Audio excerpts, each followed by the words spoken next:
please. Is this your husband? Mm-hmm. I also have a report on damage on my mirror, too. You don't have a counterclaim. I don't care. I didn't break his mirror. Shh. So they want $163 for the mirror. And what is this other $209 for? One estimate is for the mirror, and the other estimate is for the windshield. Well, what happened to the windshield? Oh, Mr. Russell. Oh, that's another story where after I had responded back to him with her mirror. You mean after you had broken the mirror off of his mother's car? Yes. He had gotten in the vehicle. I had turned around to come back up the driveway. I turned back around and seen that he had come out of the truck with a tire iron. Now, at this point, he's been drinking. I don't know what's going to happen. I walked up to him and basically fought to get that out of his hand, and it basically went towards the windshield. And it broke a windshield? Absolutely. Nothing deliberate. Just a second. It doesn't have to be deliberate. Even if it was deliberate, I don't care whether it was deliberate or not. Mr. Russell, you have to pay for it. Not a good lesson. How about my mirror? I don't care about your mirror. If you want to sue your son, sue your son. She didn't break your mirror. No, your son but he did. So sue him. She wasn't there for all of this. Just a second. Sue him. I mean, are you really being thick with me, or don't you really understand? No, ma'am. All right, then I'm going to try to explain it to you.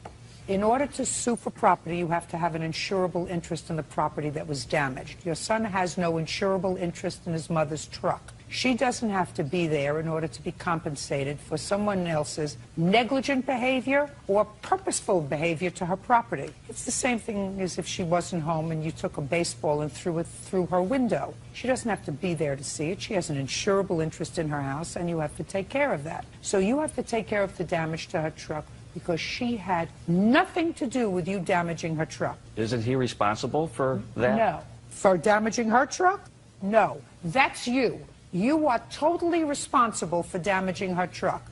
Now, if you choose to sue your son for breaking your mirror, you can do that. The law gives you tremendous latitude. How old are you? 23. You can sue him. None of this would have never happened if that didn't happen, what he started this whole thing. Are you not following me? Yes, I understand. Are you just being thick? I mean, is it just being thick, or you want another 10 minutes? No, ma'am. I tried to explain it to you in a kind way. Bert can tell you. It's the kindest he's seen me in about 3 hours.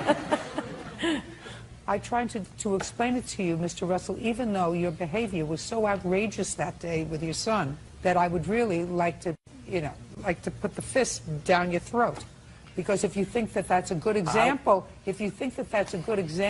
to show that his temper is responded to with his adult father's temper. He needs to learn how to talk to his father. Just a second.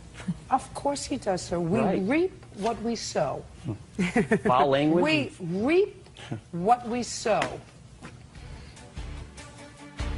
I have 5 children. None of them ever talked to me the way, just a second, none of them ever talked to me the way your son talked to you.